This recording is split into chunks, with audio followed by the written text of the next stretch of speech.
Well, that is not the way the United States government is supposed to work, and it's going to have blowback throughout Latin America.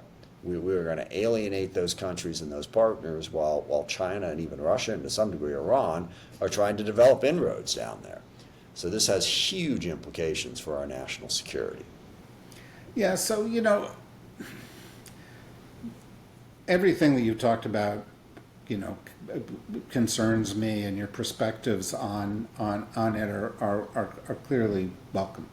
But the only way that one can counterbalance the sort of power play that you're talking about that's available to us is via legislative mechanisms, and opposition doesn't really control or have much leverage in the Congress right now, or via elections.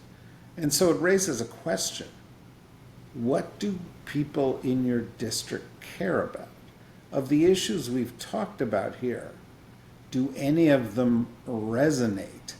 I hear a lot in the media, oh, well, people, don't talk about democracy or fascism.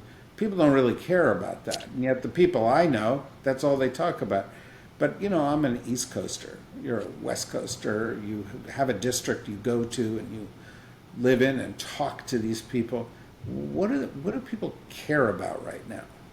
Get to that in a second. I think the most important thing to think about here is to counter this, we have to build a very, very strong coalition that opposes what Trump is doing. That's what we have to do. Now, you're right. People ask me all the time, well, what can we do about Trump sending troops to the cities? What can we do about Trump blowing up boats in the Caribbean? What can we do about Trump using the FCC to threaten the media? And, I can give a very legalistic legislative answer. There's all manner of different pieces of legislation that a lot of us have introduced and co-sponsored that would restrict the president's power on tariffs. We could pass a resolution that would do it. But, the Republicans don't support that. What we lack is a large enough coalition to support all of those efforts. All right, so we have to build that coalition. And how do we build it? Well, I think there's a 4-step process to this that has to recognize that by and large, people are concerned about Trump, but they're more concerned about the Democratic Party. It's a horrible example, but I always use Bill Barr as my favorite example here.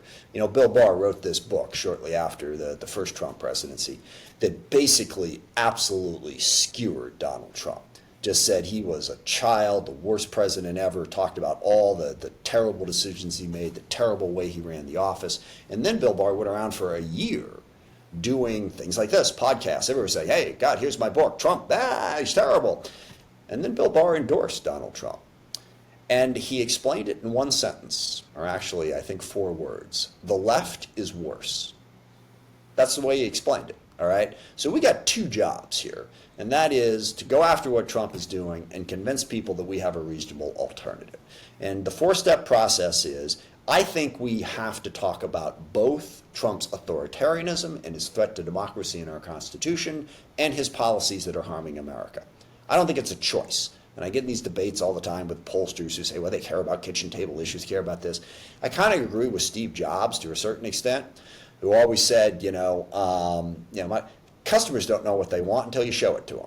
All right, it's the old joke about Henry Ford who said, if I'd asked my customers what they wanted, they would have said faster horses, okay?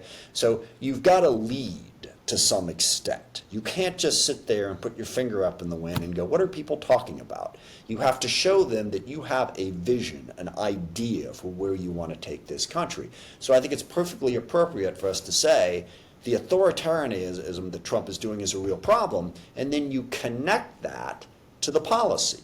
All right? When you have an authoritarian who's making tariff decisions based on his own personal whims, that drives up your prices. All right? If you take Congress out of it, that impacts your life in a real economic way because he's causing massive inflation and devastating our economy. All right? You connect those 2 things. So it's authoritarianism and it is bad policy. He is zeroing out all of these energy alternative programs for wind and solar because he doesn't like alternatives.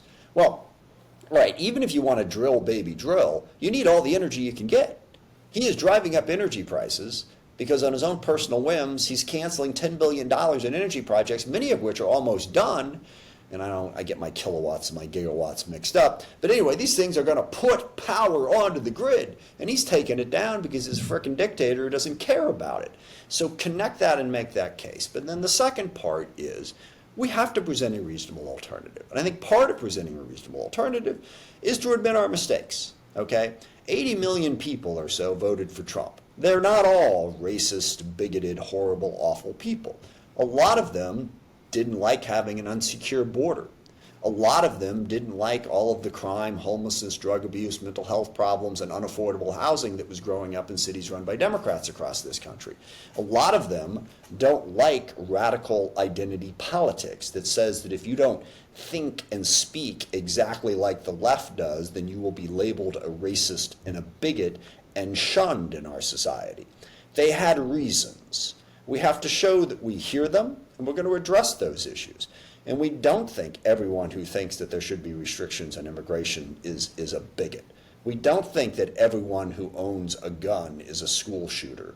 We don't think everyone who considers themselves to be a solid Christian is somehow a white Christian racist nationalist, all right?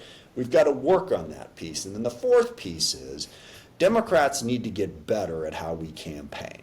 You and I have spoken a little bit about this, but trying to nominate Joe Biden, or actually I guess we did nominate him, when he clearly wasn't up to the job of campaigning, just showed a certain lack of seriousness on behalf of the Democratic Party that undermined people's confidence that we're going to do the job right, that we're going to campaign right, both tactically and strategically. We got to drive that message to people. In terms of what my constituents are talking about, I'm in a 70% Democratic district. They're talking about an authoritarian takeover of this country. That's the number one biggest thing that the constituents who talk to me are concerned about. Now, you got your silent group out there that isn't as active, and they're unsettled by the price of housing. They're concerned about the price of housing. They're concerned about the general cost of living and the fact that they're not making enough money to pay for housing and education and food and health care. I think those are the biggest things that are driving them, and they don't think Trump's doing a good job of addressing those issues either. But it's a package. It's not one or the other. And sorry, one last point on this. Democrats need to stop, saying, oh, we shouldn't be talking about authoritarianism. We shouldn't be talking about this. We should be talking about all of it. But we should talk about it within a narrative frame that shows people that we know where we're going. So I think we're getting better at it. I think this shutdown fight is crystallizing some of those issues. We're focused on healthcare, which people can relate to, but we're not just focused on healthcare. We're focused on a variety of different things that Trump is doing in his budget that we don't support. So that's how I try to approach that issue, and I think it is the central issue of the moment. Well, I think that was a great summation of how to approach it. And in fact, what I'm going to do is I'm going to tell our producer, let's go out and put this out there right now. Sometimes we take part of it and we put it out early and the rest is behind a paywall and it waits. I don't want to do that. I want to get it all out there now because I think you've just explained in the clearest and most concise terms possible what the approach that Democrats or people who care about democracy in America need to take, and people who care about the United States playing a constructive role in the world as it has in the past need to take.